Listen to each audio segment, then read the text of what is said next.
Hi ಎಲ್ರಿಗೂ ನಮಸ್ಕಾರ friends. ಎಲ್ಲರೂ ಹೇಗಿದ್ದೀರಾ? ಎಲ್ಲರೂ ಚೆನ್ನಾಗಿದ್ದೀರಾ ಅಂತ ಅಂದ್ಕೊಂಡಿದ್ದೀನಿ. ನಾನು ಕೂಡ ತುಂಬಾ ಚೆನ್ನಾಗಿದ್ದೀನಿ ಫ್ರೆಂಡ್ಸ್. ಇವತ್ತು ಜೂನ್ 2 ತುಂಬ ಸ್ಪೆಷಲ್ ಡೇ. ನನ್ನ ಮಗಂದು ಬರ್ತ್ಡೇ ಇವತ್ತಿಗೆ 6 ವರ್ಷ ಆಯಿತು ಅವನಿಗೆ. ಎಷ್ಟು ಬೇಗ 6 ವರ್ಷ ಆಯಿತು ಅಂತಲೇ ಗೊತ್ತಾಗ್ತಿಲ್ಲ. ನನಗೆ ನಿನ್ನೆ ಮೊನ್ನೆ ಹುಟ್ಟಿದಂಗೆ ಅನ್ನಿಸ್ತಾ ಇದೆ. ಗೊತ್ತೇ ಆಗಿಲ್ಲ 6 ವರ್ಷ ಆಗೋಗಿದೆ. ಇವತ್ತು ಸಂಡೇ ಬೇರೆ. ಸೊ ಬರ್ತ್ಡೇ ಸಂಜೆ ಮಾಡ್ತೀವಿ ನಾವು, ಸಿಂಪಲ್ ಸೆಲೆಬ್ರೇಷನ್ ಅಷ್ಟೇ. ಹಾಗೆ ಇವತ್ತು ಮನೆಯಲ್ಲಿ ಕೂಡ ನಾವು ಏನು ಮಾಡ್ತಾ ಇಲ್ಲ, ಯಾಕಂದರೆ ಇವತ್ತು ಹೊರಗಡೆ ಹೋಗ್ತಾ ಇದ್ದೀವಿ. ಎಲ್ಲಿಗೆ ಅಂತಂದರೆ ನಮ್ಮ ಪ್ರೀತುನ ಅಡ್ಮಿಷನ್ ಮಾಡಿಸಿದ್ರು ಲಾಸ್ಟ್ ವೀಕು. ಬನ್ನೂರಿಗೆ ಅಡ್ಮಿಷನ್ ಮಾಡಿಸಿದ್ರು, ಬನ್ನೂರು ಸ್ಕೂಲ್ಗೆ. ಅಂದರೆ ವಿತ್ ಹಾಸ್ಟೆಲ್. ಅವನಿಗೆ ಸ್ವಲ್ಪ 1-2 ವರ್ಷ ಹಾಸ್ಟೆಲಲ್ಲೇ ಬಿಡೋಣ ಅಂತ ಹೇಳಿ ಅಡ್ಮಿಷನ್ ಮಾಡಿಸಿದ್ದಾರೆ. ಇವತ್ತು ಅವನನ್ನು ಹಾಸ್ಟ್ಲಿಗೆ ಬಿಡೋಕ್ಕೆ ಹೋಗಬೇಕು. ಅದಕ್ಕೆ ಅತ್ತೆ ನೀವು ಬನ್ನಿ ಅಂತ ತುಂಬ ಇದು ಮಾಡ್ದೆ. ಫಸ್ಟು ನಾನು ಹೋಗೋದು ಏನು ಬೇಡ ಅಂತ ಅಂದ್ಕೊಂಡಿದ್ದೆ, ಮನೇಲಿರೋಣ ಅಂತ. ಬರ್ತಡೇ ಅಲ್ವಾ ಮಗಂದು, ಮನೇಲಿರೋಣ ಅಂತ ಅಂದ್ಕೊಂಡಿದ್ದೆ. ಬಟ್ ಅವನು ಅತ್ತೆ ನೀವು ಬನ್ನಿ ಪ್ಲೀಸ್, ಅತ್ತೆ ಬನ್ನಿ ಅಂತ ಅಂದ. ಸೊ ಕೇಳ್ತಿದ್ದಾನೆ ಅಷ್ಟೊಂದು ಹೋಗಬೇಕಲ್ವ ಅಂತೇಳಿ, ಸರಿ ಹೋಗೋಣ ಅಂತೇಳಿ ಹೋಗ್ತಾ ಇದ್ದೀನಿ ನಾನು ಕೂಡ. ಎಲ್ಲರೂ ದೇವಸ್ಥಾನಕ್ಕೆ ಹೋಗಿದ್ದಾರೆ, ಇಲ್ಲಿ ಮಾರುತಿ ಟೆಂಪಲ್ಲು. ನಾನು ಹೋಗಲಿಲ್ಲ, ನಾನು ಕಾರಲ್ಲೇ ಕೂತಿದ್ದೀನಿ. ಅವರೆಲ್ಲರೂ ಹೋದರು. ಅಪ್ಪಾಜಿ, ಪ್ರೀತು, ನನ್ನ ಮಗಳು, ಹಸ್ಬೆಂಡ್ ಎಲ್ಲ ಹೋಗಿದ್ದಾರೆ. ಇವಾಗ ಹೋಗ್ತಾ ಇದ್ದೀವಿ ಬನ್ನೂರಿಗೆ. ಟೈಮು 9:30 ಆಗಿದೆ ಇವಾಗ. ಅಲ್ಲಿ 10 ಗಂಟೆಯಿಂದ 4 ಗಂಟೆ ಒಳಗಡೆ ಕರ್ಕೊಂಡು ಬನ್ನಿ ಅಂತ ಹೇಳಿದ್ದಾರೆ. ಇನ್ನು ಮಧ್ಯಾಹ್ನದ ಮೇಲೆ ಬಿಸಿಲಾಗ್ಬಿಡುತ್ತೆ, ಹೋಗೋಕ್ಕೆ ಬರೋಕ್ಕೆಲ್ಲ ಆಗಲ್ಲ. ಅದಕ್ಕೋಸ್ಕರ ಬೆಳಗ್ಗೆನೇ ಹೋಗಿ ಬಿಟ್ಟು ಬಂದುಬಿಡೋಣ ಅಂತ ಹೇಳಿ ಹೋಗ್ತಾ ಇದ್ದೀವಿ. ಹೋಗೋಕ್ಕೆ ಒಂದು 45 to 1 hour ಬೇಕಾಗುತ್ತೆ ಇಲ್ಲಿಂದ. ಅದೇ 1 hour ಆಗುತ್ತೆ ಅನಿಸುತ್ತೆ. ಹೋಗಿ ಅವನ್ನ ಹಾಸ್ಟೆಲ್ಗೆ ಬಿಟ್ಬಿಟ್ಟು ಅಲ್ಲಿಂದ ನಾವು ವಾಪಸ್ ಬರ್ತೀವಿ. ಒಂದು ಲಗೇಜೆಲ್ಲ ಇತ್ತು, ಎಲ್ಲ ತೊಗೊಂಡಿದ್ದೀವಿ. ನೋಡಬೇಕು. ಇಷ್ಟು ದಿನ ತನಕ ಅವನು ಯಾರನ್ನೂ ಬಿಟ್ಟಿದ್ದಿದ್ದೇ ಇಲ್ಲ. ಇಷ್ಟು ವರ್ಷದಲ್ಲಿ ಒಂದಿನ ಕೂಡ ಅವನು ಒಬ್ಬನೇ ಎಲ್ಲೂ ಇದ್ದಿದ್ದೇ ಇಲ್ಲ. ಇಲ್ಲ ನಾವ್ಯಾರಾದರೂ ಇರ್ತಿದ್ವಿ, ಇಲ್ಲಾಂದರೆ ಅಪ್ಪಾಜಿ ಅಮ್ಮ ಇರ್ತಿದ್ರು. ಈ ಥರ ಇದೇ ಫಸ್ಟ್ ಟೈಮ್ ಅವನೊಬ್ಬನ್ನೇ ಹೊರಗಡೆ ಬಿಡ್ತಾ ಇರೋದು. ನೋಡೋಣ ಹೆಂಗೆ ಅಂತ ಹೇಳಿ. ಸ್ವಲ್ಪ ಭಯನೂ ಇದೆ, ಇರ್ತಾನ ಏನು ಹಠಾಗೆ ಅಳ್ತಾನ, ಏನಾದರೂ ಹೆದರ್ಕೊತಾನ ಅಂತ. ನೋಡೋಣ ಏನಾಗುತ್ತೆ ಅಂತ. ಆಮೇಲೆ ನನ್ನ ಮಗಂದು ಬರ್ತ್ಡೇ ಸೆಲೆಬ್ರೇಷನ್ನು ತುಂಬ ಗ್ರ್ಯಾಂಡಾಗಿ ಏನು ಮಾಡ್ತಾಯಿಲ್ಲ. ಫಸ್ಟಿಗೆ ಮಾಡೋದೇ ಬೇಡ ಅಂತಲೇ ಅಂದ್ಕೊಂಡಿದ್ವಿ ನಾವು. ಸುಮ್ಮನೆ ಒಂದು ಕೇಕ್ ಕಟ್ ಮಾಡಿಸಿ ಸುಮ್ಮನಾಗೋಣ ಅಂತ. ಬಟ್ ಇನ್ನು ಅವ್ನು ಬೇಜಾರು ಮಾಡ್ಕೋತಾನೆ ಅಂತ ಸಿಂಪಲ್ ಸೆಲೆಬ್ರೇಷನ್ ಮಾಡ್ತಿದ್ದೀವಿ. ಬಟ್ ಅದು ಸಂಜೆ ಮಾಡ್ತೀವಿ, ಇವಾಗ ಮಾಡಲ್ಲ. ನೋಡೋಣ ಇವತ್ತಿನ ದಿನ ಹೇಗಿರುತ್ತೆ ಅಂತ. ಹಾಗೆ ಸೆಲೆಬ್ರೇಷನ್ ಮಾಡೋದು ಕೂಡ ನಿಮ್ಮ ಹತ್ರ ಶೇರ್ ಮಾಡ್ಕೊತೀನಿ. ಇವತ್ತೊಂದು ಕಂಪ್ಲೀಟ್ ಡೇನ ನಿಮ್ಮ ಹತ್ರ ಶೇರ್ ಮಾಡ್ಕೊತೀನಿ. ಹೇಗಿರುತ್ತೆ, ಎಲ್ಲೋಗ್ತೀವಿ, ಏನೇನು ಮಾಡ್ತೀವಿ ಅಂತೆಲ್ಲ. ಸೊ ವ್ಲಾಗ್ನ ಸ್ಟಾರ್ಟ್ ಮಾಡೋಣ. ಹಾಗೆ ಇನ್ನೂ ಯಾರಾದರೂ ನನ್ನ ಚಾನಲ್ನ ಸಬ್ಸ್ಕ್ರೈಬ್ ಮಾಡದೆ ನೋಡ್ತಾ ಇದ್ದರೆ ಪ್ಲೀಸ್ ಸಬ್ಸ್ಕ್ರೈಬ್ ಮಾಡ್ಕೊಂಡು ನೋಡಿ. ಪ್ಲೀಸ್ ನನಗೆ ಸಪೋರ್ಟ್ ಮಾಡಿ ಅಂತ ಕೇಳ್ಕೊತೀನಿ. ಅಷ್ಟೇನೇನಿಲ್ಲ. ಹಾಗೆ ಸ್ಯಾರಿ ಬಿಸ್ನೆಸ್ಸು ರೀಸ್ಟಾರ್ಟ್ ಮಾಡಿದ್ದೀನಿ, ನೋಡ್ತಿರ್ಬೋದು. ವೀಡಿಯೋಸ್ ಎಲ್ಲ ಅಪ್ಲೋಡ್ ಮಾಡ್ತಾಯಿದ್ದೀನಿ ಇನ್ಸ್ಟಾಗ್ರಾಮಲ್ಲಿ. ಹಾಗೆ ಯೂಟ್ಯೂಬ್ ಶಾರ್ಟ್ಸಲ್ಲಿ ಕೂಡ ವೀಡಿಯೋಸ್ ಎಲ್ಲ ಅಪ್ಲೋಡ್ ಮಾಡ್ತಾಯಿದ್ದೀನಿ. ಎಲ್ಲರೂ ನೋಡಿರ್ತೀರಾ ಅಂತ ಅಂದ್ಕೊತೀನಿ. ಯಾರಾದರೂ ನೋಡಿಲ್ಲ ಅಂದರೆ ಪ್ಲೀಸ್ ನೋಡಿ, ಸಪೋರ್ಟ್ ಮಾಡಿ ನನಗೆ. ಫಸ್ಟ್ ಡೇನೇ ಒಳ್ಳೆ ರೆಸ್ಪಾನ್ಸ್ ಬಂತು, ತುಂಬಾ ಖುಷಿ ಆಯಿತು. ಇದೇ ಥರ ನನಗೆ ಸಪೋರ್ಟ್ ಮಾಡ್ತಾಯಿರಿ. ಬನ್ನಿ ಇವಾಗ ವ್ಲಾಗ್ನ ಸ್ಟಾರ್ಟ್ ಮಾಡೋಣ, ಹೇಗೆ ಹೋಗುತ್ತೆ ಅಂತ ನೋಡೋಣ. ನೋಡಿ, ಬರ್ಡೇ ಬಾಯ್, ಬರ್ತಡೇ ಬಾಯ್. ಎಲ್ರಿಗೂ ಥ್ಯಾಂಕ್ ಯು ಹೇಳು. ಎಲ್ಲರೂ ನಿಂಗೆ ವಿಶ್ ಮಾಡ್ತಾರೆ. ಎಲ್ರಿಗೂ ಥ್ಯಾಂಕ್ ಯು ಹೇಳು. ನೀನೇ ವಿಶ್ ಮಾಡಿಬಿಟ್ಟು ನಾನೇ ಥ್ಯಾಂಕ್ ಯು ಹೇಳ್ತೀನಿ. ಅಲ್ಲ, ಅಲ್ಲಿ ನಿನಗೆ ನಿನ್ನ ಫ್ರೆಂಡ್ಸ್ ಎಲ್ಲ ವಿಶ್ ಮಾಡ್ತಾರೆ ನಿನಗೆ. ಅವ್ರಿಗೆಲ್ಲ ನನಗೆ ಯಾರ್ಯಾರು ವಿಶ್ ಮಾಡ್ತಿದ್ದೀರಾ ಅವ್ರಿಗೆಲ್ರಿಗೂ ತುಂಬ ಥ್ಯಾಂಕ್ಸ್ ಅಂತ ಹೇಳು. ಹೇಳಮ್ಮ ಚಿನ್ನಮ್ಮ, ಹೇಳಬೇಕು. ನನಗೆ ಯಾರ್ಯಾರು ವಿಶ್ ಮಾಡ್ತಿದ್ರೆ ಎಲ್ರಿಗೂ ಥ್ಯಾಂಕ್ ಯು. ನಂಗೆ ಯಾರ್ಯಾರು ವಿಶ್ ಮಾಡ್ತಾರಲ್ಲ ಅವ್ರಿಗೆ ಥ್ಯಾಂಕ್ ಯು. ಸರಿಯಾಗಿ ಮಾತಾಡು ಚಿನಿ. ಅದೇ ಇದು ತುಳಸಿ ಸೊಪ್ಪು ತಿಂತವನೆ. ಯಾವಾಗಲೂ ತುಳಸಿ ಸೊಪ್ಪೆ ತಿನ್ನಬೇಕು. ಹೌದಾ? ಹೋಗ್ತೀರಾ? ಬಿಡಿ, ಹೋಗೋಣ, ಲೇಟ್ ಆಗುತ್ತೆ. ತಗೊಂಡ್ವಾ? ಅಲ್ಲಿ ಕುದ್ರೆ ಮುಂದೆ ಕೇಳು. ಅಲ್ಲಿ ಕುದ್ರೆ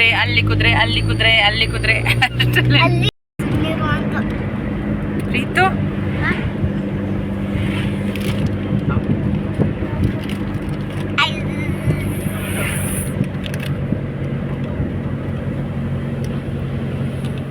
ಕರ್ನಾಟಕ ತೋರಿಸು. ಮೊದಲಿಗೆ ನಿಮ್ಮೆಲ್ಲರ ಹತ್ರ ಕೂಡ ಸಾರಿ ಕೇಳ್ತೀನಿ. ಯಾಕಂದರೆ ನಾನು ಈ ವಿಡಿಯೋನ ತುಂಬ ಲೇಟಾಗಿ ಅಪ್ಲೋಡ್ ಮಾಡ್ತಾಯಿದ್ದೀನಿ. ಹೆಚ್ಚು ಕಮ್ಮಿ 1 ವಾರದ ಮೇಲೆ ಆಗೋಯಿತು. ಅವ್ನ ಬರ್ಡೇ ಮುಗ್ದೆ 1 ವೀಕ್ ಮೇಲೆ ಆಗೋಯಿತು. ಇವಾಗ ಅಪ್ಲೋಡ್ ಮಾಡ್ತಾಯಿದ್ದೀನಿ. ನನಗೆ ಟೈಮ್ ಇರಲಿಲ್ಲ, ಯಾಕಂದರೆ ವೀಡಿಯೋನ ಮಾಡ್ಕೊಂಬಿಟ್ಟಿದ್ದೆ, ಎಡಿಟ್ ಮಾಡೋಕ್ಕಾಗಿರಲಿಲ್ಲ. ಎಡಿಟ್ ಕೂಡ ಆಲ್ಮೋಸ್ಟ್ ಆಗಿತ್ತು, ವಾಯ್ಸ್ ಕೊಡೋಕ್ಕಾಗಿರಲಿಲ್ಲ ನನಗೆ, ವಾಯ್ಸ್ ಓವರ್ ಕೊಡೋಕ್ಕೆ. ಯಾಕಂದರೆ ಊರಿಗೆ ಹೋಗಿದ್ವಿ, ಒಂದು 4 ದಿನ ಊರಲ್ಲಿ ಹಬ್ಬ ಇತ್ತು ಅಂತ. ನೆಕ್ಸ್ಟ್ ಅದ್ರದ್ದು ವ್ಲಾಗ್ಗಳು ಬರುತ್ತೆ ನೋಡಿ.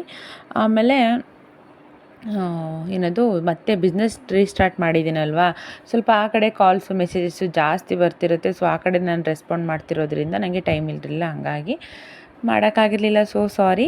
ಇವಾಗ ವೀಡಿಯೋ ಕಂಟಿನ್ಯೂ ಮಾಡ್ತಾಯಿದ್ದೀನಿ. ಇದು ಹಿಂದಿನ ದಿನ ನಾವು ಹಿಂದಿನ ದಿನ ಮಕ್ಕಳಿಗೆ ಬಟ್ಟೆ ತರೋಣ ಅಂತ ಹೋಗಿದ್ದು. ನಾವು ರೆಗ್ಯುಲರಾಗಿ ಹೋಗ್ತೀವಲ್ವ ಕುವೆಂಪು ನಗರಲ್ಲಿ ಈಸಿ ಬೈ ಇದೆಯಲ್ಲ ಶಾಪು, ಅಲ್ಲಿಗೆ ಬಂದ್ವಿ. ಚೆನ್ನಾಗಿರುತ್ತೆ ಅಲ್ಲಿ ಕ್ಯಾಶುವಲ್ಸ್ ವೇರೆಲ್ಲ ಅಂತ. ನಾನು ಬರ್ತ್ಡೇಗೆ ಅಂತೆಲ್ಲ ಏನು ಶೇರ್ವಾನಿ, ಸೂಟು, ಬ್ಲೇಝರ್ಸು ಇದೆಲ್ಲ ತೊಗೊಳಕ್ಕೆ ಹೋಗಲ್ಲ. ಯಾಕಂದರೆ ಅದೆಲ್ಲ ಏನಂದರೆ ಏನಾದರೂ ಅಕೇಶನ್ ಇದ್ದಾಗ ಮಾತ್ರ ಯೂಸ್ ಮಾಡ್ತೀವಿ. ಅವನಿಗೆ ಇವಾಗ ಸ್ಕೂಲ್ ಸ್ಟಾರ್ಟ್ ಆಗಿರೋದ್ರಿಂದ ಅವನಿಗೆ ಸ್ಕೂಲ್ಗೂ ಹಾಕಿ ಕಳ್ಸೋಕ್ಕಾಗಲ್ಲ. ಯಾಕಂದರೆ ರೆಗ್ಯುಲರ್ ನಾರ್ಮಲ್ ಡೇಸಲ್ಲಿ ಅವ್ರಿಗೆ ಯೂನಿಫಾರ್ಮ್ ಇರುತ್ತೆ. ವೆಡ್ನೆಸ್ಡೇ ಮತ್ತು ಸ್ಯಾಟರ್ಡೆ ಟ್ರ್ಯಾಕ್ ಸೂಟ್ ಇರುತ್ತೆ. ಇನ್ನು ಸಂಡೇ ಒಂದೇ ದಿನ ಅವತ್ತು ಮನೇಲಿರ್ತಾನೆ. ಇನ್ನೂ ಫಂಕ್ಷನ್ಸ್ ಎಲ್ಲ ಏನು ಇಷ್ಟೊಂದು ಇರೋದಿಲ್ವಲ್ಲ ಅಂತೇಳಿ ನಾನು ಆ ಥರದ್ದೆಲ್ಲ ತೊಗೊಳ್ಳಿಲ್ಲ. ಕ್ಯಾಶುವಲ್ ವೇರೇ ತೊಗೊಳ್ಳೋಣ, ಸಿಂಪಲ್ಲಾಗಿ ಹಾಕ್ಕೊಳ್ಳೋ ಥರ ಅಂತ ಹೇಳಿ ಹೋದ್ವಿ. ಅಲ್ಲಿ ಪರವಾಗಿಲ್ಲ, ಟೀ ಶರ್ಟ್ಸ್ ಎಲ್ಲ ಇತ್ತು, ಚೆನ್ನಾಗಿತ್ತು. ಇಲ್ಲಿ ನನ್ನ ಮಗ ನಾನು ಇಷ್ಟಪಡೋದೇ ಅವ್ನು ಇಷ್ಟಪಡ್ತಾ ಇಲ್ಲ, ಆಗಲಿ ಅವನಿಗೆ ಅಲ್ಲ ಅವ್ನು ಇಷ್ಟಪಡೋದೇ ತೊಗೋಬೇಕು ಅಂತ. ಅಲ್ಲಿ ಒಂದು ಬ್ಲ್ಯಾಕ್ ಶರ್ಟ್ ತೊಗೊಂಡು ಒಂದು ಪ್ಯಾಂಟ್ ತೊಗೊಂಡ, ಜೀನ್ಸ್ ಪ್ಯಾಂಟ್ ತೊಗೊಂಡ. ಅದಾದಮೇಲೆ ನನಗೆ ಯಾಕೋ ಅಷ್ಟೊಂದು ಸ್ಯಾಟಿಸ್ಫೈ ಆಗಲಿಲ್ಲ. ಬರ್ಡೇ ಅಲ್ವಾ, ಬ್ಲ್ಯಾಕ್ ಚೆನ್ನಾಗಿಲ್ಲ ಅನ್ನಿಸ್ತು. ಹಂಗಾಗಿ ಇಲ್ಲಿ ಇನ್ನೊಂದಿದೆ ಕುವೆಂಪು ನಗರಲ್ಲೇ, ಇಲ್ಲೇ ಇನ್ನೊಂದು ಶಾಪ್ ಇದೆ. ನಾವು ರೆಗ್ಯುಲರಾಗಿ ಇಲ್ಲಿಗೂ ಕೂಡ ಹೋಗ್ತೀವಿ. ಇಲ್ಲಿ ಪರವಾಗಿಲ್ಲ, ರೀಸನಬಲ್ ಪ್ರೈಸ್ ಇರುತ್ತೆ. ಮಕ್ಕಳ ಬಟ್ಟೆಗೆಲ್ಲ ಸ್ವಲ್ಪ ರೀಸನಬಲ್ ಇರುತ್ತೆ. ಹಂಗಾಗಿ ಇಲ್ಲಿಗೆ ಬಂದ್ವಿ. ಇಲ್ಲಿ ಬಂದು ಈಗ ಅಲ್ಲಿ ಫೋಲ್ಡ್ ಮಾಡಿರ್ತಿದ್ದಾರಲ್ಲ ಶರ್ಟು, ಆ ಥರದ್ದು ಶರ್ಟು, ಅದೊಂದು ಪ್ಯಾಂಟು, ಮತ್ತು ಇಲ್ಲೊಂದು ಫೋಲ್ಡ್ ಮಾಡ್ತಿದ್ದೆ ನೋಡಿ ಕನಕಾಂಬರ ಕಲರ್ ಶರ್ಟು, ಮತ್ತು ಅದೊಂದು ಜೀನ್ಸ್ ಇದೆಯಲ್ಲ ಅದು 2 ಪೇರ್ ಇಲ್ಲೂ ಕೂಡ ತೊಗೊಂಡೆ. ಯಾಕಂದರೆ ಬೇಕಾಗುತ್ತೆ ಮುಂದೆ ಅವನಿಗೆ, ಅಂದರೆ ಏನಾದರೂ ಚಿಕ್ಕ ಊರಿಗೆ ಎಲ್ಲ ಹೋಗೋದಕ್ಕೆ. ಮತ್ತು ಅವನಿಗೆ ಬಟ್ಟೆಗಳೆಲ್ಲ ಸ್ವಲ್ಪ ಪ್ಯಾಂಟೆಲ್ಲ ಚಿಕ್ಕದಾಗ್ಬಿಟ್ಟಿತ್ತು, ತುಂಬ ದಿನದಿಂದ ತೊಗೊಂಡೇ ಇರಲಿಲ್ವಲ್ಲ, ಹಂಗಾಗಿ 2 ಪೇರ್ ಪ್ಯಾಂಟ್ ತೊಗೊಂಡೆ, ಅಲ್ಲೊಂದು ಪೇರ್ ತೊಗೊಂಡಿದ್ದೆ. ಇರಲಿ ಅಂದ್ಬಿಟ್ಟು ತೊಗೊಂಡೆ. ಹಾಗೆ ಇವಳಿಗೆ ಪಾಪುಗೆ ನೋಡೋಣ ಅಂದ್ಕೊಂಡೆ. ಇಲ್ಲೆಲ್ಲ ಸ್ವಲ್ಪ ಜಾಸ್ತಿ ಅನ್ನಿಸ್ತು ನನಗೆ, ಅಂದರೆ ಹೆವಿ ಅನ್ನಿಸ್ತು ಡ್ರೆಸ್ಸಸ್ ಇದೆಲ್ಲ, ಇಷ್ಟೊಂದೆಲ್ಲ ಬೇಡ ಅಂದ್ಬಿಟ್ಟು ನಾವು ರೆಗ್ಯುಲರಾಗಿ ಹೋಗ್ತೀನಿ ನಾನು. ಲಿಟ್ಲ್ ಬೇಬಿ ಸ್ಟಾರ್ ಅಂತ ಏನೋ ಒಂದು ಶಾಪ್ ಇದೆ, ಫಸ್ಟ್ ಕ್ರೈ ಶಾಪ್ ಇದೆ ಕುವೆಂಪು ನಗರಲ್ಲಿ, ನೃಪತುಂಗ ರೋಡು, ಅಲ್ಲಿ ಲೆಫ್ಟ್ ಸೈಡಿಗೆ ಸಿಗುತ್ತೆ ಈ ಶಾಪು. ಇದು ಯಾವುದೇ ರೀತಿ ಪ್ರಮೋಷನ್ ಏನಲ್ಲ, ನನಗೆ ಇಷ್ಟ ಆಯಿತು ಇಲ್ಲಿ ಕಲೆಕ್ಷನ್, ಅದಕ್ಕೆ ಹೇಳ್ತಿದ್ದೀನಿ ನೋಡಿ. ಅದೇ ಲಿಟ್ಲ್ ಬೇಬಿ ಸ್ಟೋರ್ ಅಂತ, ತುಂಬ ಚೆನ್ನಾಗಿದೆ. ಅಲ್ಲಿ ಬಟ್ಟೆ ಎಲ್ಲ ತೊಗೊಂಡಾದ್ಮೇಲೆ ಅಪ್ಪಾಜಿ ಫೋನ್ ಮಾಡಿದ್ರು. ಅವರು ಪ್ರೀತನ ಕರ್ಕೊಂಡು ಬಂದಿದ್ದೀನಿ ಅಂತ ಹೇಳಿದ್ರು. ಸೊ ಅಪ್ಪಾಜಿನೂ ಕೂಡ ಪಿಕ್ ಮಾಡಿಕೊಂಡು ನಾವು ಮನೆಗೆ ಬಂದ್ವಿ. ಇನ್ನೊಂದು ಏನಂದರೆ ಅವತ್ತು ಅಪ್ಪಾಜಿದು ಬರ್ಡೇ ಇತ್ತು, ಜೂನ್ 1 ಗೊತ್ತಲ್ವ, ನಾರ್ಮಲಾಗಿ ತುಂಬ ಜನದ ಬರ್ಡೇ ಇರುತ್ತೆ. ಅಪ್ಪಾಜಿದು ಕೂಡ ಅವತ್ತೇ ಬರ್ಡೇ ಇತ್ತು. ಸೊ ಸೆಲೆಬ್ರೇಟ್ ಮಾಡೋಣ ಅಂಥೇಳಿ ನನ್ನ ಹಸ್ಬೆಂಡು ಕೇಕ್ ತೊಗೊಂಡು ಬಂದರು. ಪುಟಾಣಿದೊಂದು ಕೇಕು. ಬೇಡ ಅಂದರು ಅಪ್ಪಾಜಿ, ಬಿಡು ನಾಳೆ ಪಟೇಲಂದು ಬರ್ತಡೇ ಇದೆಯಲ್ಲ ಅಂತ ಹೇಳಿದ್ರು. ನಾಳೆ ಇದು ಮಾಡಿದ್ರಾಯ್ತು, ಏನಕ್ಕೆ ತರಕ್ಕೆ ಹೋದೆ ಅಂತ. ಆದರೂ ಮಾಡೋಣ ಅಂತೇಳಿ ಮಾಡಿದ್ವಿ. ಈ ಸಲ ಊರಲ್ಲಿ ಎಲ್ಲರೂ ಮಿಸ್ ಆದರು. ಅಮ್ಮ, ಸಂಗೀತ ಅವರು, ನನ್ನ ಮೈದನ್ನ ಎಲ್ಲರೂ ಮಿಸ್ ಆದರು. ಪ್ರತಿ ವರ್ಷ ಎಲ್ಲರೂ ಜೊತೇಲಿರ್ತಿದ್ವಿ ಅಪ್ಪಾಜಿ ಬರ್ಡೇಗೆ. ಈ ಸಲ ಮಿಸ್ ಆದರೂ ಅಪ್ಪಾಜಿ ಮಾತ್ರ ಬಂದಿದ್ದರು. ಸೊ ಸಿಂಪಲಾಗಿ ಕೇಕ್ ಕಟ್ ಮಾಡಿಸೋಣ ಅಂಥೇಳಿ ಕೇಕ್ ಕಟ್ ಮಾಡಿಸ್ತಾ ಇದ್ದೀವಿ. ತುಂಬ ಖುಷಿ ಆಯಿತು. Birthday to you, happy birthday to you, happy birthday to you Appaji, happy birthday to you. ಬರ್ತ್ಡೇದು ಸೆಲೆಬ್ರೇಷನ್ ಎಲ್ಲ ಆದಮೇಲೆ ಮಾಮೂಲಿ ಕೇಕ್ ಕಟ್ ಮಾಡಿಸಿ ಕೇಕ್ ತಿಂದಿದ್ದಷ್ಟೇ. ಅಮ್ಮಂಗೆ ವಿಡಿಯೋ ಕಾಲ್ ಮಾಡಿದರು ನನ್ನ ಹಸ್ಬೆಂಡು. ಅವರು ಮಿಸ್ ಆದ್ರಲ್ಲ, ಯಾವಾಗಲೂ ಜೊತೇಲಿ ಇರ್ತಿದ್ರು, ಒಟ್ಟಿಗೆ ಇರ್ತಿದ್ವಿ ಎಲ್ಲರೂ. ಈ ಸಲ ಮಿಸ್ ಆದರು. ಅದೇ ಕಾಲು ಏಟ್ ಮಾಡ್ಕೊಂಡ್ಬಿಟ್ಟಿದ್ದಾರಲ್ಲ, ಅವ್ರ ಕಾಲು ಚೆನ್ನಾಗಿದ್ದಿದ್ರೆ ಅವರು ಕೂಡ ಬರ್ತಿದ್ರು. ಆಮೇಲೆ ಇದೆಲ್ಲ ಮುಗಿದ್ಮೇಲೆ ಅಡುಗೆ ಮಾಡೋದಕ್ಕೆ ಅಂತೇಳಿ ಸ್ವಲ್ಪ ನಾನ್ ವೆಜ್ ಏನಾದರೂ ಮಾಡೋಣ ಅಂತ ಅಂದ್ಕೊಂಡೆ. ಅಂದರೆ ಪ್ರೀತು ನೆಕ್ಸ್ಟ್ ಡೇ ಅವನ್ನ ಹಾಸ್ಟ್ಲಿಗೆ ಬಿಡೋದಿತ್ತಲ್ವ, ಕೇಳಿದೆ ಏನಾದರೂ ತಿಂತೀಯೇನೋ, ಏನಾದರೂ ಮಾಡಿಕೊಡ್ಲಾ ಅಂತ. ಬಿರಿಯಾನಿ ಮಾಡಿಕೊಡಿ ಅತ್ತೆ ಅಂತ ಹೇಳ್ದೆ. ಬಿರಿಯಾನಿ ಮಾಡಿಬಿಟ್ಟು ಕಬಾಬ್ ಮಾಡಿಕೊಡಿ ಅಂತ. ಸರಿ, ಅವ್ನು ಬಿರಿಯಾನಿ ಮತ್ತು ಕಬಾಬ್ ಕೇಳ್ತಾನಲ್ಲ ಅಂತೇಳಿ ನನ್ನ ಹಸ್ಬೆಂಡ್ಗೆ ಹೇಳಿದೆ, ಹೋಗಿ ಚಿಕನ್ ತೊಗೊಂಡು ಬಂದುಬಿಡಿ ಮಾಡೋಣ ಅಂತ ಹೇಳಿದೆ. ಫುಲ್ಲು ಮಳೆ, ಸಿಕ್ಕಾಬಟ್ಟೆ ಮಳೆ ಬಂತವತ್ತು. ಮಳೆ ಬಂದಿದ್ದರಿಂದ ನನ್ನ ಹಸ್ಬೆಂಡು ಹೋಗೋಕ್ಕಾಗಲಿಲ್ಲ. ಆಮೇಲೆ ಹೋದರು, ಲೇಟಾಗಿ ಹೋಗಿದ್ದಾಗಲೇ ಒಂದು 9 ಗಂಟೆ 9:30 ಆಗೋಗಿತ್ತು. ಆವಾಗ ಹೋದರು. ಬಟ್ ಹೋಗಿ ನೋಡೋ ಅಷ್ಟರಲ್ಲಿ ಚಿಕನ್ ಅಂಗಡಿ ಎಲ್ಲ ಫುಲ್ ಕ್ಲೋಸ್ ಆಗಿಬಿಟ್ಟಿತ್ತಂತೆ. ಚಿಕನ್ ತರಲಿಲ್ಲ. ಅದಕ್ಕೆ ಪರವಾಗಿಲ್ಲ, ನೆಕ್ಸ್ಟ್ ಡೇ ತಿಂಡಿಗೆ ಮಾಡಿಕೊಡೋಣ ಅಂತ ಅಂದ್ಕೊಂಡೆ ನಾನು. ನಾಷ್ಟಕ್ಕೆ ಮಾಡಿಕೊಡ್ತೀನಿ, ಬೇಜಾರು ಮಾಡ್ಕೊಬೇಡ ಪ್ರೀತು ಅಂತ ಹೇಳಿದೆ. ಸರಿ ಅತ್ತೆ ಆಯಿತು ಅಂತ ಹೇಳ್ದೆ. ಆಮೇಲೆ ಸಂಗೀತ ಕೂಡ ಅಲ್ಲಿ ಮಾಡಿದ್ಲಂತೆ, ಬಿರಿಯಾನಿ ಕಬಾಬ್ ಎಲ್ಲ ಮಾಡಿ ಕೊಟ್ಟಿದ್ಲು ಅಂತ ಹೇಳ್ದೆ. ಅವನೇನೆ ಅತ್ತೆ ಮಾಡಿಕೊಟ್ಟಿತ್ತು ಅಂತ. ಸರಿ ಹೋಗ್ಲಿ ಬಿಡು ಅಂತ ಅಂದ್ಬಿಟ್ಟು ಸುಮ್ಮನೆ ಅದೇ ನೆಕ್ಸ್ಟ್ ಡೇ ಇದು ಈಗ ನೆಕ್ಸ್ಟ್ ಡೇಯಿಂದ ಕಂಟಿನ್ಯೂ ಮಾಡ್ತಾಯಿದ್ದೀನಿ. ನಾವು ಪ್ರೀತಿ ಬಿಡೋಕೆ ಹೋಗ್ತಿದ್ದೀವಲ್ಲ ಅಲ್ಲಿಂದ ಕಂಟಿನ್ಯೂ ಮಾಡ್ತಾಯಿದ್ದೀನಿ. ಅವನಿಗೆ ಬಿರಿಯಾನಿ ಮಾಡ್ಕೊಡೋಕ್ಕಾಗಿರ್ಲಿಲ್ವಲ್ಲ, ಅದಕ್ಕೆ ಹೆಂಗಿದ್ರು ತಿಂಡಿಗೆ ನಾವು ಹೊರಗಡೆನೇ ಬಂದ್ವಿ. ಬರ್ಡೇ ಇತ್ತಲ್ಲ, ಹೆಂಗೋ ಹೊರಗಡೆ ಹೋಗ್ತಿದ್ದೀವಲ್ಲ ಅಂತೇಳಿ ಅಲ್ಲಿ ಎಲ್ಲಿ ಬನ್ನೂರಲ್ಲೇ ಒಂದು ಹೋಟೆಲು, ನಾನು ಲಾಸ್ಟಲ್ಲಿ ಹಾಕ್ತೀನಿ ನೋಡಿ, ತುಂಬ ಚೆನ್ನಾಗಿದೆ ಟೇಸ್ಟು. ಯಾರಾದರೂ ಆ ಕಡೆ ಹೋಗೋರಿದ್ರೆ ಈ ಹೋಟ್ಲಿಗೆ ಹೋಗಿ, ತುಂಬ ರೀಸನಬಲ್ ಪ್ರೈಸಲ್ಲಿದೆ, ಹಾಗೆ ತುಂಬ ಚೆನ್ನಾಗಿದೆ. ಮಟನ್ ಬಿರಿಯಾನಿ, ಚಿಕನ್ ಬಿರಿಯಾನಿ ಎಲ್ಲ ತೊಗೊಂಡು ತಿಂದ್ಬಿಟ್ಟು ಎಲ್ಲರೂ ಬಂದ್ವಿ ಹಾಸ್ಟ್ಲ್ ಹತ್ರ.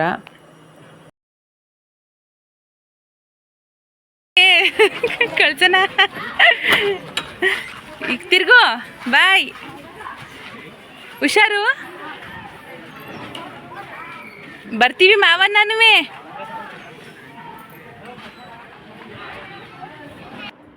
ಅಲ್ಲಿ ಕಳಿಸುವಾಗ ಅಲ್ಲಿ ತುಂಬ ಬೇರೆ ಬೇರೆ ಮಕ್ಕಳುಗಳೆಲ್ಲ ಬಿಡಕ್ಕೆ ಬಂದಿರ್ತಾರಲ್ಲ, ಬೇರೆ ಪೇರೆಂಟ್ಸ್ಗಳು ಎಲ್ಲರೂ ಅಳ್ತಾಯಿದ್ರು. ನನಗೂ ಒಂದು ಸ್ವಲ್ಪ ಒಂದು ಸೆಕೆಂಡು ನನಗೂ ಸ್ವಲ್ಪ ಫೀಲ್ ಆಯಿತು. ಪಾಪ ಇಷ್ಟು ದಿನ ಜೊತೇಲಿ ಇರ್ತಿದ್ದ, ನಮ್ಮ ಜೊತೆನೇ ಇರ್ತಿದ್ದ, ಇವಾಗ ಅವನ್ನ ಹಾಸ್ಟ್ಲಿಗೆ ಬಿಟ್ಟೋಗ್ಬೇಕು, ಒಂದು ಕಾಂಟ್ಯಾಕ್ಟ್ ಮಾಡೋಕ್ಕಾಗಲ್ಲ. ಒಂದು ತಿಂಗ್ಳಿಗೆ ಒಂದೇ ಸಲ ಅಂತ ಅವ್ರು ಫೋನ್ ಮಾಡೋಕ್ಕೆ ಕೊಡೋದು, ಮತ್ತು ಪೇರೆಂಟ್ಸ್ ವಿಸಿಟ್ ಇದ್ದಾಗ ಮಾತ್ರ ನೋಡೋಕ್ಕೆ ಬಿಡೋದು ಅಂತ ಹೇಳಿದ್ರು. ಅಲ್ಲಿ ಬೇರೆ ಮಕ್ಕಳು ಅಳ್ತಾ ಇದ್ರಲ್ಲ, ಇನ್ನು ನೋಡಿ ಅವನೆಲ್ಲ ಅಳಕ್ಕೆ ಸ್ಟಾರ್ಟ್ ಮಾಡಿಬಿಡ್ತಾನೋ ಅಂದ್ಬಿಟ್ಟು ನಾನೇನೇ ಸ್ವಲ್ಪ ಧೈರ್ಯ ಹೇಳಿ ಅಳಬಾರ್ದು, ಹುಷಾರಾಗಿರು ಅಂತೆಲ್ಲ ಹೇಳಿ ಕಳಿಸ್ದೆ. ಇನ್ನು ನಾವು ಹತ್ರ ಅವನು ಅಳ್ತಾನೆ, ಅದಕ್ಕೋಸ್ಕರ ಕಂಟ್ರೋಲ್ ಮಾಡ್ಕೊಂಬಿಟ್ಟೆ ನಾನು. ನನಗೊಂದು ಸ್ವಲ್ಪ ಫೀಲ್ ಆಯಿತು, ಪಾಪ ಅನ್ನಿಸ್ತು. ಆಮೇಲೆ ಸರಿ ಅವನ್ನ ಬಿಟ್ಬಿಟ್ಟು ಬರಬೇಕಾದ್ರೆ ಇಲ್ಲಿ ಫಿಶ್ಶು ಮಾರ್ತಾಯಿದ್ರು ಫ್ರೆಶ್ ಆಗಿ. ಸಂಜೆ ಊಟಕ್ಕೆ ಹೆಂಗಿದ್ರು ಬೇಕಲ್ವಾ, ಫ್ರೆಂಡ್ಸ್, ನನ್ನ ಹಸ್ಬೆಂಡು ಅವ್ರ ಫ್ರೆಂಡ್ನೆಲ್ಲ ಊಟಕ್ಕೆ ಕರಿತೀನಿ ಅಂತ ಹೇಳಿದ್ರು. ಅದಕ್ಕೋಸ್ಕರ ಫಿಶ್ ತಗೊಳ್ಳೋಣ ಅಂದ್ಕೊಂಡು ಬಂದ್ವಿ. ಬಟ್ KRS ಪಾಂಪ್ಲೆಂಟು ಕಬಾಬ್ ಮಾಡೋಕ್ಕಾಗುತ್ತೆ ಅಂದ್ಕೊಂಡ್ವಿ, ಬಟ್ ಒಂದೇ ಒಂದಿದ್ದು, ಬೇರೆದೆಲ್ಲ ಇತ್ತು ಮೀನುಗಳು, ಬಟ್ ಅವು ತುಂಬ ಮುಳ್ಳು, ಮಕ್ಕಳಿಗೆಲ್ಲ ತಿನ್ನೋಕ್ಕಾಗಲ್ಲ. ನಾವು ತಿಂದ್ಬಿಡ್ತೀವಿ, ಮಕ್ಕಳು ತಿನ್ನೋಕ್ಕಾಗಲ್ಲ. ಅದಕ್ಕೋಸ್ಕರ ಬರೀ KRS ಪಾಂಪ್ಲೆಂಟ್ ಇಲ್ಲಿ 1.5-2 kg ಅಷ್ಟು ಸಿಕ್ತಷ್ಟೇ ಇದನ್ನು ತೊಗೊಂಡ್ವಿ. ಇನ್ನು ಮೈಸೂರಲ್ಲಿ ಸ್ವಲ್ಪ ಅಲ್ಲಿ ಫಿಶ್ ಅಂಗಡಿ ಒಬ್ರು ಗೊತ್ತಿದ್ದಾರೆ, ಅವ್ರಿಗೆ ಫೋನ್ ಮಾಡಿ ಹೇಳ್ಬಿಟ್ಟು ಅಲ್ಲೊಂದು 2 kg ತೊಗೊಳ್ಳೋಣ ಅಂದ್ಬಿಟ್ಟು ಅಷ್ಟು ತೊಗೊಂಡು ಬಂದ್ವಿ. ಆಮೇಲೆ ನನ್ನ ಮಗನಿಗೆ ಬರ್ಡೇಗೆ ಗಿಫ್ಟ್ ಕೊಡ್ಸಿರ್ಲಿಲ್ವಲ್ಲ, ಅದಕ್ಕೆ ಇಲ್ಲಿ ಒಂದು ಸೈಕಲ್ ಶಾಪಿಗೆ ಬಂದ್ವಿ. ಇಲ್ಲಿ ಕುವೆಂಪು ನಗರಲ್ಲೇ ಇದೆ ಅಲ್ಲಿಗೆ ಬಂದ್ವಿ. ಇಲ್ಲಿ ಸೈಕಲ್ ನೋಡೋಣ ಅಂದ್ಕೊಂಡು, ಬಟ್ ಇಲ್ಲೇನೋ ಸಿಕ್ಕಾಪಟ್ಟೆ ಕಾಸ್ಟ್ಲಿ ಹೇಳ್ಬಿಟ್ರು, ಯಾಕಂತ ಗೊತ್ತಿಲ್ಲ. ಏನು 7,000 8,000 ಈ ಥರ ಹೇಳಿದ್ರು. ನನಗೆ ಯಾಕೋ ಬೇಡ ಅನ್ನಿಸ್ತು. ನನಗೇನೋ ಅಷ್ಟೊಂದೆಲ್ಲ ಇಷ್ಟ ಆಗಲಿಲ್ಲ. 7,000 8,000 ಕೊಟ್ಟು ಸೈಕಲ್ ತೊಗೊಂಡು ಅವ್ನು ವಾರದಲ್ಲಿ ಒಂದೇ ಸಲ ಅದನ್ನು ಇದು ಮಾಡೋಕ್ಕಾಗೋದು, ಮತ್ತು ಬೇಡ, ಈಗಲೇ ಅಷ್ಟೊಂದು ಇನ್ವೆಸ್ಟ್ಮೆಂಟ್ ಬೇಡ ಅನ್ನಿಸ್ತು ನನಗೆ ಯಾಕೋ. ಅದಕ್ಕೋಸ್ಕರ ನಾನು ಬೇಡ ಅಂತ ಅಂದೆ. ಅಲ್ಲಿ ಬೇಡ ಅಂತ ಅಂದಿದ್ದಕ್ಕೆ ನನ್ನ ಹಸ್ಬೆಂಡ್ ಇನ್ನೊಂದು ಶಾಪಿಗೆ ಕರ್ಕೊಂಡು ಹೋದರು. ಅಲ್ಲಿ ರಿಂಗ್ ರೋಡ್ ಹತ್ರ ಇದೆಯಲ್ಲ, ರಾಯಲ್ ಓಕ್ ಇದೆ. ರಾಯಲ್ ಓಕ್ ಹತ್ರ ಒಂದು ಶಾಪ್, ಅದರ ಆಪೋಸಿಟಲ್ಲೇ ಒಂದು ಶಾಪ್ ಇದೆ, ಅಲ್ಲಿಗೆ ಬಂದ್ವಿ. ಇದು ಆ ಶಾಪು. ಇಲ್ಲಿ ಕೂಡ ಎಲ್ಲ ಥರ ಸೈಕಲ್ಲು, ಎಲ್ಲ ಥರದ್ದು ಕಿಡ್ಸ್ ಆಟ ಸಾಮಾನು ಎಲ್ಲ ಸಿಕ್ಬಿಡುತ್ತೆ. ಕೊನೆಗೆ ಒಂದು ಸೈಕಲ್ ತೊಗೊಂಡ್ವಿ. ಹಳೇ ಮಾಡೆಲ್ ಬರ್ತಿತ್ತು ಗೊತ್ತಾ, ಹರ್ಕ್ಯುಲಸ್ಸು ಮತ್ತು ಹೀರೋ ಸೈಕಲ್ ಅಂತೆಲ್ಲ. ಅದರಲ್ಲಿ ಹೀರೋ ಸೈಕಲ್ನ ನಾವು ಸೆಲೆಕ್ಟ್ ಮಾಡಿದ್ದು. ಚೆನ್ನಾಗಿದೆ, ತುಂಬ ಚೆನ್ನಾಗಿದೆ. ನನ್ನ ಮಗನಿಗೂ ಅಷ್ಟೇ ತುಂಬ ಇಷ್ಟ ಆಗೋಯಿತು. ಇನ್ನು ಅವನಿಗೆ ಅಷ್ಟೊಂದೆಲ್ಲ ಇಂಡಿಪೆಂಡೆಂಟಾಗಿ ಓಡ್ಸೋಕ್ಕೆ ಬರಲ್ವಲ್ಲ ಅಂತೇಳಿ ಸಪೋರ್ಟಿಂಗ್ ಹಾಕ್ಕೊಟ್ರು ಅಷ್ಟೇ. ಅದನ್ನು ತೆಗೆದುಬಿಡಿ ಒಂದು 15 ದಿನ ಆದಮೇಲೆ ಅಂತ ಹೇಳಿಬಿಟ್ಟು ಅದನ್ನು ಸುಮ್ಮನೆ ಕಾಂಪ್ಲಿಮೆಂಟ್ರಿಯಾಗಿ ಹಾಕ್ಕೊಟ್ರು. ಚೆನ್ನಾಗಿದೆ ಸೈಕಲ್ಲು. ಅದು ಕೂಡ ನಮಗೆ 4,500 ತನಕ ಬೀಳ್ತು. ಅದಾದಮೇಲೆ ಇಲ್ಲಿ ಸಂಜೆ ಬಂದು ಬರೋ ಅಷ್ಟರಲ್ಲಿ 4 ಗಂಟೆ ಆಗೋಗಿತ್ತು. ಎಲ್ರಿಗೂ ಹೊಟ್ಟೆ ಹಶ್ವಾಗ್ಬಿಟ್ಟಿತ್ತು, ಮಧ್ಯಾಹ್ನ ಊಟ ಮಾಡಿರಲಿಲ್ಲ. ಅದಕ್ಕೆ ಬೇಗ ಸ್ವಲ್ಪ ರೈಸ್ ಮಾಡಿ ಮೊಸರಲ್ಲಿ ಊಟ ಮಾಡ್ಕೊಂಡ್ವಿ. ಹಾಗೆ ಫಿಶ್ ಎಲ್ಲ ತಂದಿದ್ನಲ್ಲ, ಅದಕ್ಕೆ ಕಬಾಬಿಗೆ ಕಲಸಿಡ್ತಾ ಇದ್ದೀನಿ. ಹಾಗೆ ರಸಮ್ ಮಾಡೋದಕ್ಕೆ ರಸಮ್ಗೆ ಇಟ್ಟಿದ್ದೀನಿ. ಈ ಕಡೆ ಚಿಕನ್ ತಂದಿದ್ರು, ಚಿಕನ್ ಪೆಪ್ಪರ್ ಮಸಾಲ ಮಾಡ್ತಾಯಿದ್ದೆ. ಯಾವುದನ್ನು ನಾನು ರೆಸಿಪಿ ಥರ ಶೂಟ್ ಮಾಡ್ಕೊಳೋಕ್ಕಾಗಲೇ ಇಲ್ಲ, ಟೈಮ್ ಆಗೋಗ್ಬಿಟ್ಟಿತ್ತು. ಎಲ್ಲರೂ 7:30ಗೆ ಬರೋಕ್ಕೆ ಹೇಳ್ಬಿಟ್ಟಿದ್ರು ಮನೆಗೆ ಊಟಕ್ಕೆ. ನಾವಿಲ್ಲಿ ನೋಡಿ 4 ಗಂಟೆ ಆದರೂ ನಾನು ಇನ್ನೂ ಏನೂ ಸ್ಟಾರ್ಟೇ ಮಾಡಿರಲಿಲ್ಲ ಅಡುಗೆ ಮಾಡೋದಕ್ಕೆ.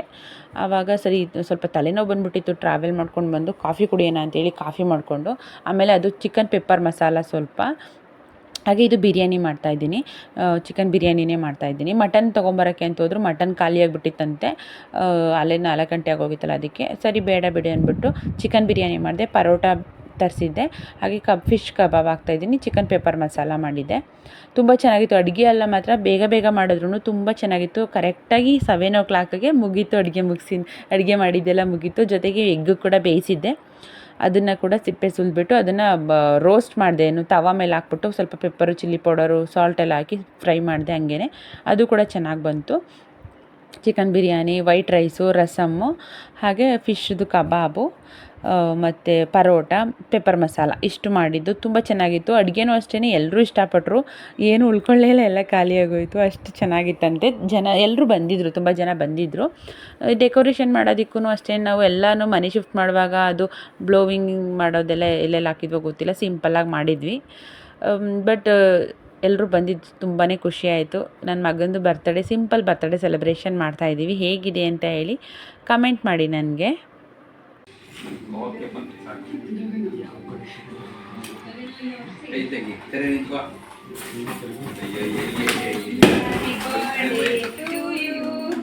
Happy birthday to you. Happy birthday to you. Happy birthday to you. ಅಪ್ಪಾಜಿ ಕಟ್ ಮಾಡಪ್ಪ.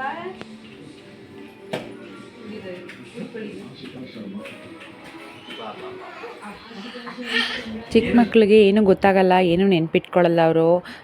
ಮತ್ತು ನಾವು ಯಾವ ಥರ ಏನೇ ಸೆಲೆಬ್ರೇಷನ್ ಯಾವುದೇ ರೀತಿ ಮಾಡಿದ್ರೂ ಸುಮ್ಮನಾಗ್ತಾರೆ ಅಂತ ಅನ್ಕೋತೀವಲ್ವ, ಅದೆಲ್ಲ ಸುಳ್ಳು. ನನ್ನ ಮಗನೇ ಕೇಳ್ತಾ ಇದ್ದ, ಅಮ್ಮ ಹೋದ ಸಲ ಎಷ್ಟು ಚೆನ್ನಾಗಿ ಮಾಡಿದ್ರಿ ನೀವು, ಬಲೂನೆಲ್ಲ ಕಟ್ಟಿ ಅದು ಹ್ಯಾಪಿ ಬರ್ತ್ಡೇ ಅಂತ ಟ್ಯಾಗ್ ಎಲ್ಲ ಹಾಕಿ ಮಾಡಿದೆ, ಈ ಸಲ ಯಾಕಮ್ಮ ಈ ಥರ ಮಾಡಿದ್ರಿ ಅಂತ ಕೇಳ್ತಾ ಇದ್ದ. ಏನೋ ಒಂದು ಹೇಳಿ ಮ್ಯಾನೇಜ್ ಮಾಡಿದೆ. ಲೇಟ್ ಆಗೋಯ್ತಲ್ಲಮ್ಮ, ನಾವು ಹೊರಗಡೆ ಹೋಗಿದ್ವಲ್ವ, ಲೇಟ್ ಆಗೋಯ್ತು ಅದಕ್ಕೆ ಅಂತ ಎಲ್ಲ ಹೇಳಿ, ಮಳೆ ಬಂತು ಹಂಗೆ ಹಿಂಗೆ ಅಂತ ಏನೋ ಒಂದು ಹೇಳಿದೆ, ಸುಮ್ಮನಾದ. ಆಮೇಲೆ ಎಲ್ಲರೂ ಬಂದಿದ್ದರು ಬರ್ಡೇಗೆ ಅಂತ ಖುಷಿ ಆಯಿತು. ನಾವು ಫಸ್ಟಿಗೆ ಟೆರೆಸ್ ಮೇಲೆ ಮಾಡಬೇಕು ಅಂತ ಅಂದ್ಕೊಂಡಿದ್ದಿತ್ತು ಬರ್ತಡೇನ. ಮಳೆ ಬಂದುಬಿಡ್ತಲ್ವ, ಸೊ ಇನ್ನೇನು ಮಾಡೋಕ್ಕಾಗುತ್ತೆ, ಕೆಳಗಡೆನೇ ಮಾಡೋಣ ಅಂದ್ಬಿಟ್ಟು ಇಲ್ಲೇ ಮಾಡಿದ್ವಿ. ಅದು ಬ್ಲೋ ಮಾಡೋದು, ಬಲೂನೆಲ್ಲ ಬ್ಲೋ ಮಾಡೋದು ಮನೆ ಶಿಫ್ಟ್ ಮಾಡುವಾಗ ಹಾಕ್ಬಿಟ್ಟಿದ್ವಿ, ಸಿಗಲಿಲ್ಲ. ಬಲೂನ್ ಇನ್ನೂ ತುಂಬ ಇತ್ತು, ಬಟ್ ಬ್ಲೋ ಮಾಡೋಕ್ಕಾಗಲಿಲ್ಲ. ಹಂಗಾಗಿ ಸಿಂಪಲ್ ಸೆಲೆಬ್ರೇಷನ್ ಅಷ್ಟೇ. ಎಲ್ಲರೂ ಊಟ ಎಲ್ಲ ಚೆನ್ನಾಗಿದೆ ಅಂತೆಲ್ಲ ಹೇಳ್ತಾಯಿದ್ರು, ಖುಷಿಯಾಯಿತು. ನನ್ನ ಮಗ ಏನು ಮಾಡ್ತಿದ್ದ ಅಂದರೆ, ಅವರು ಗಿಫ್ಟ್ ಎಲ್ಲ ತಂದಿದ್ರಲ್ಲ, ಆ ಗಿಫ್ಟೆಲ್ಲ ಅವ್ರ ಮುಂದೆನೇ ಬಿಚ್ಚಿ ಓಪನ್ ಮಾಡಿ, ಅಮ್ಮ ನೋಡಮ್ಮ ಇದು ತಂದವ್ರೆ, ನೋಡಮ್ಮ ಅದು ತಂದವ್ರೆ ಅಂತೆಲ್ಲ ತೋರಿಸಿ ಎಲ್ಲನೂ ಅವ್ರ ಮುಂದೆನೇ ಕಿತ್ತಾಕ್ಬಿಟ್ಟ. ಬಟ್ ಏನು ಮಾಡೋಕ್ಕಾಗಲ್ಲ, ಚಿಕ್ಕ ಮಕ್ಕಳಲ್ವಾ, ಸುಮ್ಮನೆ ಆಗ್ತಾರೆ.